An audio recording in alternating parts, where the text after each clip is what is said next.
Kaisar Sihir, Magic Emperor bab 539 sampai dengan 540 memohon pertolongan Steward Zuo.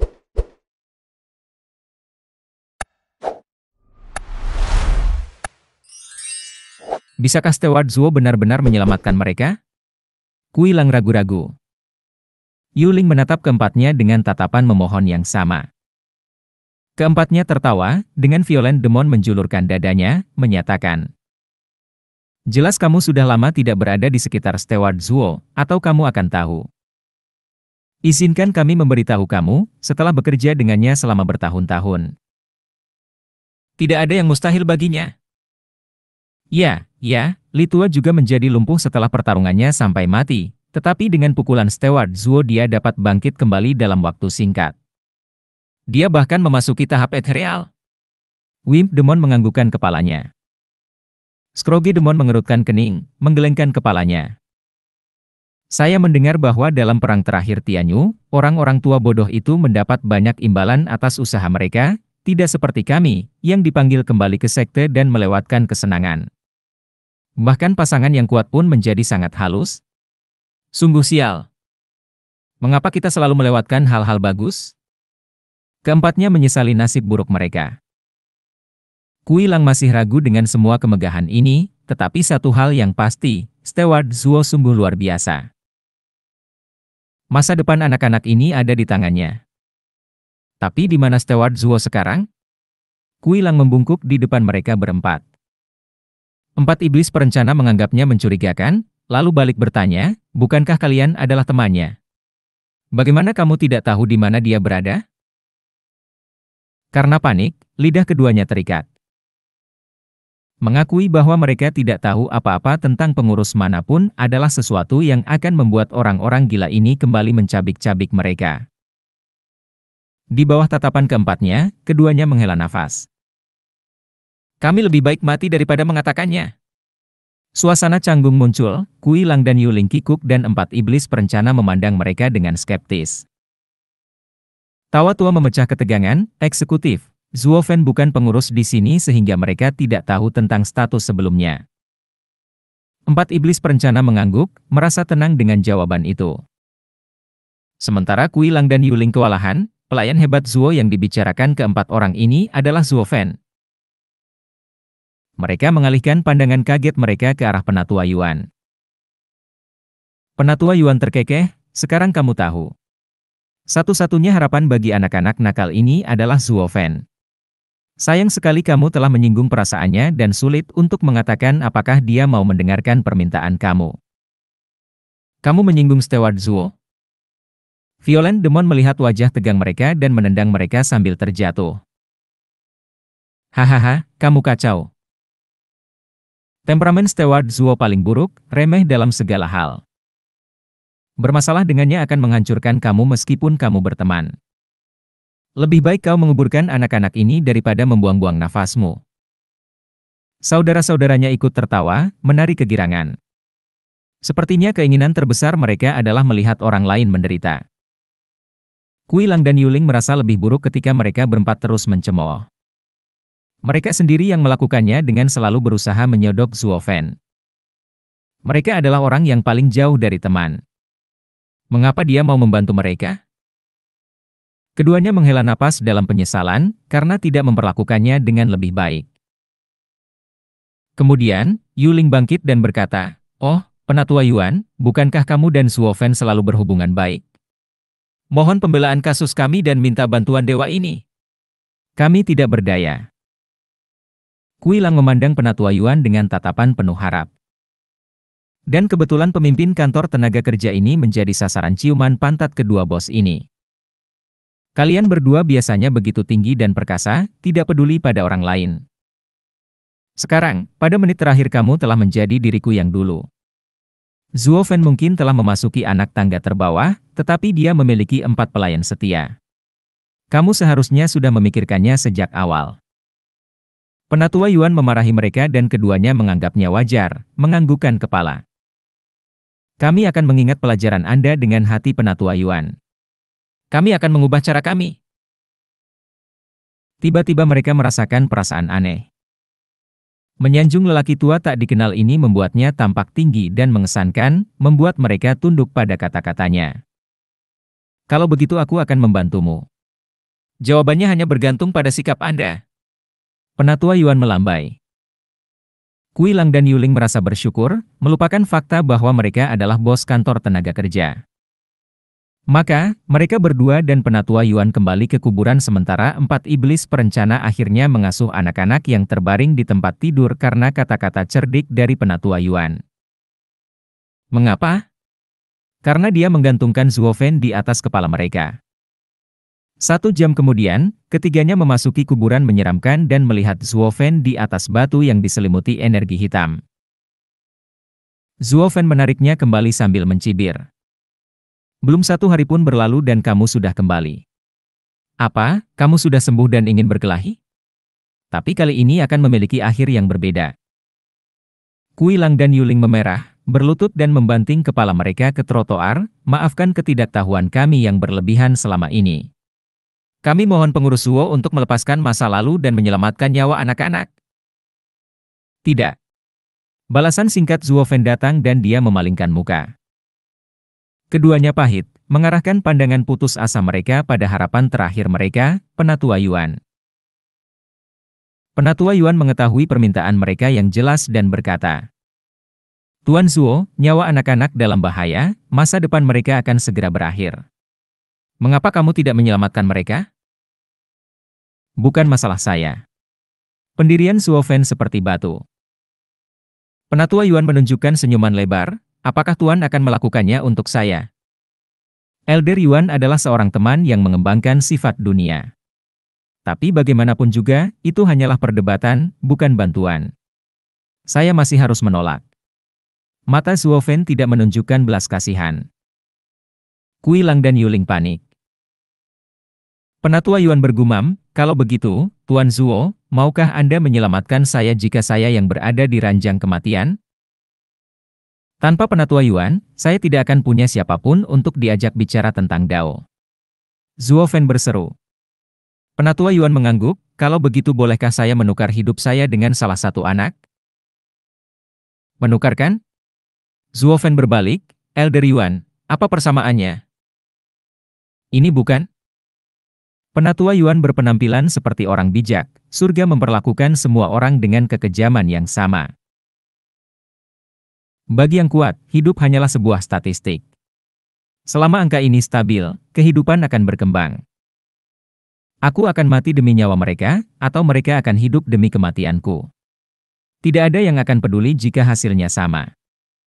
Iblis adalah sumber segala kejahatan, mereka melambangkan kehancuran segala sesuatu yang kita ketahui. Namun dari abu tersebut, muncul kehidupan baru. Iblis punya jalannya sendiri. Segala kematian yang mereka sebarkan mendatangkan kehidupan, semua itu sesuai dengan cara alamiahnya. Sekarang, saya memberikan tulang-tulang tua saya untuk masa depan anak muda. Zuo Fen menatap tajam dan bergumam, jalan iblis melambangkan kehancuran dan membawa kehidupan. Dunia kejam yang dirusak oleh iblis ini, sebenarnya mereka memelihara kehidupan. Membawa semua dosa dan berubah menjadi iblis. Zuo Fen tersenyum, kematian demi hidup dan kehancuran demi dunia. Penatua Yuan, Anda telah membantu saya jadi saya akan membantu. Anda tidak harus memberikan hidup Anda sendiri. Kui Lang dan Yuling sangat gembira.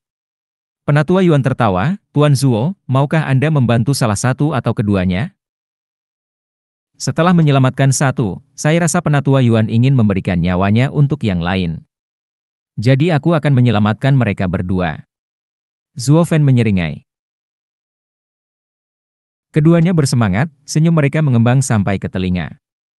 Penatua Yuan tertawa dan mengangguk. Dia sangat pintar, bisa langsung memahaminya. Sementara itu, Liu Su berdiri di tebing curam, menyaksikan para tetua berjanggut putih terbang dengan perasaan masam. Hu Meier mendekat, kesal, terkutuklah. Para tetua akhirnya berpatroli dan yang kami perlukan hanyalah mereka berdua melenggang masuk dan kami akan menghabisi mereka. Menyerang murid batiniah adalah hukuman mati. Tapi orang-orang gila busuk itu ikut campur. Sayang sekali. Hukuman mereka akan segera berakhir dan jika kita terlambat, mereka akan kembali lagi. Ini akan menjadi ancaman bagi kami dan mengamankan tempat-tempat elit. Liu Su menyipitkan mata. Hu Meier mengangguk, matanya berkilau karena kekejaman. Kakak kedua, kami bahkan belum melihat latar belakang Zuo Fan. Saya ingin tahu yang mana penatua atau lingkungan tetua dia. Mungkin uji keadaannya dengan menjebaknya. Liu Su memotongnya dengan seringai licik. Lewat sini, Steward Zuo. Kui Lang bertindak sebagai pemandu, tanpa sikap suka memerintah dan lebih seperti pelayan yang menjilat. Siapa targetnya? Zuo Fan dan Penatua Yuan. Para pekerja semuanya bermata tajam, hampir tidak bisa mempercayai mata mereka sendiri. Sejak kapan Kui Lang seperti pelayan? Dan lihat Yuling, sangat pendiam. Apakah pengawal Zuo Fan yang tidak berguna membuat mereka merasa takut? Desas-desus beredar tanpa henti, tetapi Kui Lang dan Yuling tidak pernah peduli, senyum rendah hati mereka bahkan tidak bergerak. Dengan Zuo Fan menjadi harapan terakhir mereka harus mengukur kata-kata mereka sebelum membuka mulut. Adapun hal-hal seperti kehormatan dan martabat, apa yang lebih baik daripada menyelamatkan nyawa kerabat mereka? Selain itu, lengan kuat Zuo Fan membuat mereka dikalahkan sepenuhnya. Mereka bahkan merasa puas berada di bawah pimpinan yang maha kuasa. Prosesi mereka tiba di kabin dan Zuo Fan melihat lubang mencolok di dinding dengan alis terangkat. Saya baru pergi beberapa hari namun tempat itu sudah berantakan. Kamu baik sekali, Kui Lang dan Yuling, membawa saudara perempuan dan anak kamu yang terbaring di tempat tidur ke tempat pembuangan sampah ini sambil meninggalkan rumah yang utuh untuk yang lain. Hahaha, Steward Zuo, ini hanya hahaha yang menyebabkan masalah. Kui Lang menggelengkan kepalanya mendengar pengingat itu. Zuo Fan mengerutkan kening sambil berpikir. Geng itu masuk dan disambut oleh suara-suara yang tak henti-hentinya mengoceh di telinga mereka. Zuo Fan bisa mendengar suara keempat bajingan itu dari jarak 1 mil. Kak, aku yakin dia akan bangun dalam sebulan dan gadis itu akan bangun setengahnya lagi. Demon licik menyatakan. Wimp Demon menggelengkan kepalanya, tidak, justru sebaliknya. Lihatlah luka mereka, tidak mungkin mereka akan bangun dalam waktu dekat. Mari kita bertaruh pada pil kelas 5. Yang ketiga mengatakan itu akan terjadi dalam sebulan dan yang keempat mengatakan setelah 1 bulan.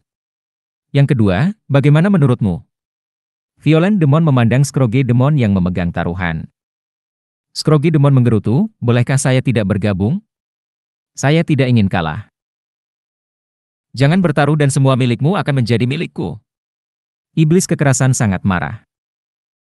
Scrooge Demon merengek lagi dan kemudian mengeluarkan sebuah botol. Ini adalah bagianku dari kantor alkimia bulan ini, sebuah pil kelas 3. Ini, yang ketiga. Kelas 3. Kamu punya keberanian untuk mengeluarkannya. Orang buta itu kelas 5 jadi batuklah. Jangan paksa aku mencarimu. Iblis kekerasan melolong. Suasana hati Kui Lang dan Yuling mencapai titik terendah, wajah mereka berkedut. Bajingan-bajingan ini mempertaruhkan nyawa saudara kita. Mereka pasti sudah menyerang sekarang. Sayang sekali mereka sangat lemah. Ahehem.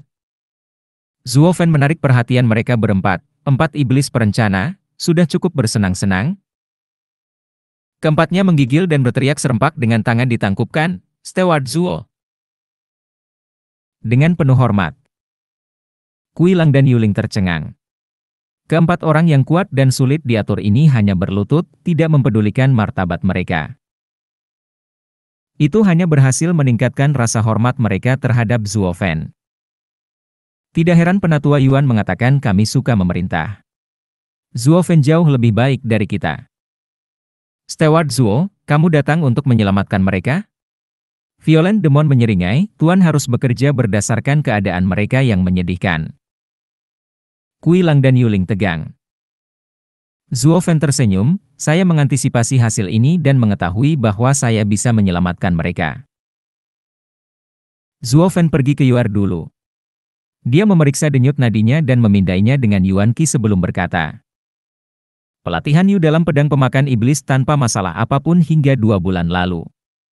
Setelah lengannya terluka, dia masih berlatih keras hingga membuatnya pingsan dan meridiannya rusak. Saat saya melihat tangannya yang belum sembuh, saya tahu ada seseorang yang sedang berbuat macam-macam. Tidak hanya pil penyembuhannya yang dirusak tetapi bahkan mendorongnya untuk berlatih sambil terluka hingga promosi sekte luar, di mana energi iblis dalam dirinya menyerang. Saat saya melihat Humeier mengawasi pelatihannya dan menggunakan persaudaraan sebagai rasa bersalah, saya berpikir untuk mengingatkan kamu, tetapi kamu tidak pernah mendengarkan. Yuling tersipu malu. Dia sangat menyesal karena tidak mengindahkan nasihat Zuofen. Lagi pula, Zuofen selalu mengatakan hal-hal yang hampir tidak mereka mengerti. Bukannya dia bisa mengeluh ketika lelaki itu ada di sana menyelamatkan adik bayinya. Zuofen menoleh ke Kuigang, dia berlatih pemusnahan darah, mirip dengan metode kultivasi yang saya gunakan, seni hantu. Ini memiliki persyaratan ketat dalam hal kekuatan tubuh pengguna. Singkatnya, seseorang akan menjadi pemula dalam 3-5 tahun dan mahir dalam pelatihan Agustus 10 tahun. Padahal saat saya tanya berapa tahun dia berlatih, dia bilang itu hanya setengah tahun. Saya tahu saat itu juga hari ini akan tiba. Dan ketika saya menyentuh lengannya, itu hanya untuk memeriksa situasinya. Pembuluh darahnya rusak dan dia bahkan melampaui batas tubuhnya dengan menggunakan pil. Itu berarti bunuh diri. Itu adalah rencana Humeier yang membujuknya untuk melakukan hal seperti itu, tapi aku sudah memperingatkanmu. Mendesah. Kuilang menundukkan kepalanya karena malu dan menyesal. Dia hanya perlu mendengarkan Zuofen dan ini tidak akan pernah terjadi. Saat Zuofen sedang pamer, menjatuhkan kedua orang sombong itu, sebuah suara biasa terdengar. Oh, Steward Zuo, kamu tahu segalanya jadi kenapa kamu tidak mengatakan apa-apa? Wim Demon memasang wajah datar saat dia dengan bodohnya mengungkap intrik Zuofen. Seorang teman yang membutuhkan memang seorang teman, oke? Bagaimana mereka akan memujaku sebagai penyelamat jika aku menceritakan semuanya kepada mereka? Zuofen mengoceh pada Wim Demon, jadi bagaimana jika saya tidak melakukannya? Semua orang memasang wajah gelap dan menggelengkan kepala. Steward Zuo sangat liar. Tidak seperti mereka tahu pikirannya. Zuofen telah berpikir panjang dan keras apakah akan menyelamatkan dua zaman yang lalu.